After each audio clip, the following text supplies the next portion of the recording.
Now for the Republican perspective, we go to Congressman Eric Cantor. He comes to us from Richmond, Virginia. Let's start at where I just ended with Mr. Orzag right there. You heard it. The president's not taking your advice on the omnibus spending bill.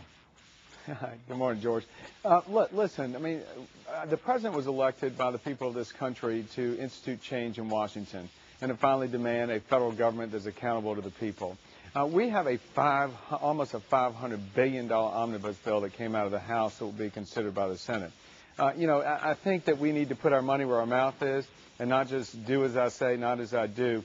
We have got to institute reform so that the public can regain their confidence. The fact that there are 9,000 earmarks in this bill and the fact that the vetting process just doesn't take place the way it should, we ought to stand up and draw the line right now and stop the waste. I mean, George, we cannot continue to afford to throw trillions of dollars out a week on the backs of the people of this country. So you oppose the president on the omnibus spending bill. Obviously, you oppose the president on the stimulus package. Your colleagues give you a lot of credit for executing the strategy whereby no Republicans in the House voted for the president's recovery package. Will any House Republicans vote for the president's budget?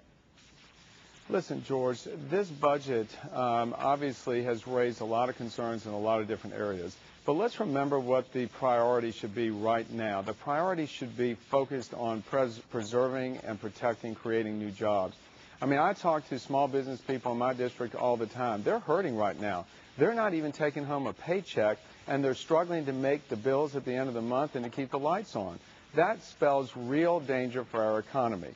So we need to focus our efforts to make sure that what we do in Washington does one thing and one thing first, and that is to focus on economic growth. So this budget we'll have to work on this budget a lot in order to get this spending plan into that type of focus. So let me go back to the same question. Will any Republicans vote for this budget? Well, George, as you know, this budget has to make its way through the House. And again, we want to work with this president. We want people to regain their confidence in Washington. And what people are looking for is results. Again, go back to that small business person. People are hurting. They're looking for policies that finally will institute job growth, not just transfers of wealth. And what we see in this budget, frankly, is an attempt, again, to try and stimulate the economy through government expenditure. And at best, what that can do is redistribute wealth. It can't create jobs. It can't create wealth. We've got to get back to focusing on job creation and creating prosperity. So it's clear that you're against this budget. You're not going to make a prediction. But let me move on to the broader political question here. Right now, you've made your views on the economy, on these proposals, pretty clear. But the public seems to be siding with President Obama. His approval rating is still quite high. On the economy itself, who do you trust to handle the economy? According to our ABC News poll, 61% say they trust President Obama. Only 26% trust the Republican Party. That's the largest gap we've seen in a generation. On who's reaching out to the other side, 73% say that President Obama is reaching out to work with the Republicans, but only 34% think that Republicans are reaching out to work with the president. Are you worried that the impression that you're not working with the president, you're not trusted on the economy, and you're rooting for him to fail is going to burn in and be burned in and locked in with the American public? George, nobody, no Republican, no Democrat wants this president to fail, nor do they want this country to fail or the economy to fail. What we did in the House during the first weeks of the stimulus debate is to come up with a plan. I personally handed that plan to President Obama. At his suggestion, he said, bring us your ideas. We developed a plan that, frankly, we felt could create twice as many jobs at half the cost. Now, that plan did not make its way into Speaker Pelosi's stimulus bill. Now, the White House, let me stop you there, right, because the president says and the White House says that they did incorporate some of your suggestions. They incorporated some of the tax cut suggestions you had. They also incorporated your ideas on government transparency to put the spending up on a website so everybody knew what was going on.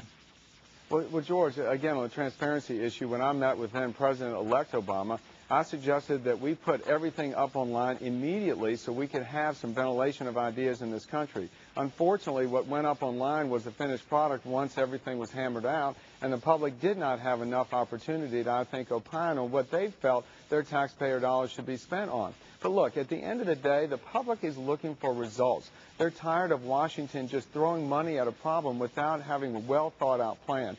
That's what we need to do. We need to focus on how we can return to an era of job creation, of more confidence on the part of small business people, so that the middle class in this country can regain the financial security that they lost through regaining job security. You know, it's not just Democrats who say that the Republican response has been wanting. Governor John Huntsman of Utah made some headlines this week when he talked about the approach of the Republican leadership here in Washington. Here's what he had to say.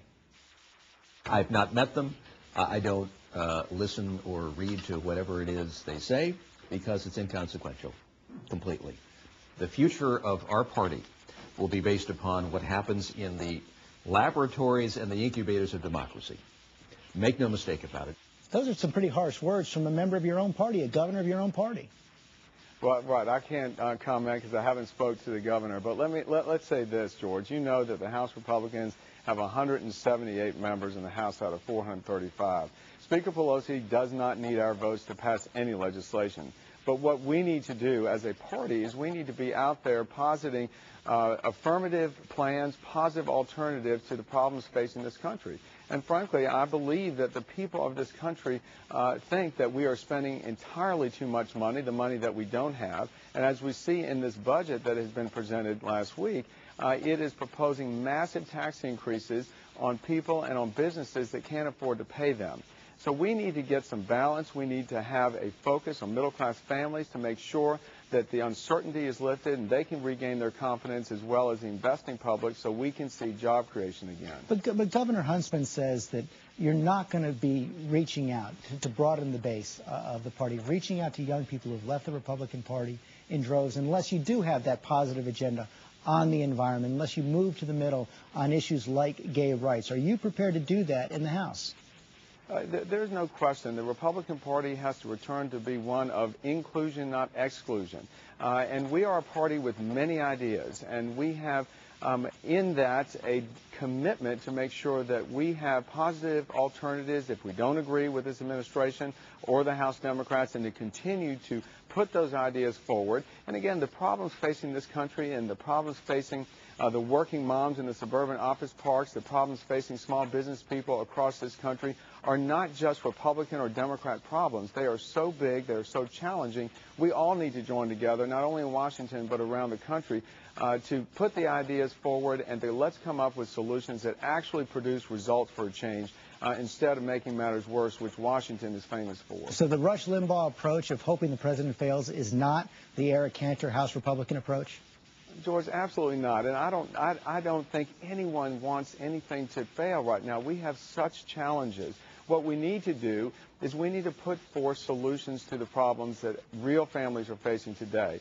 And our common sense conservative principles of limited government and the belief in free markets and the belief that really opportunity can only be created by the private sector are going to undergird our proposals going forward. Okay, Congressman Cantor, thanks very much for your time this morning.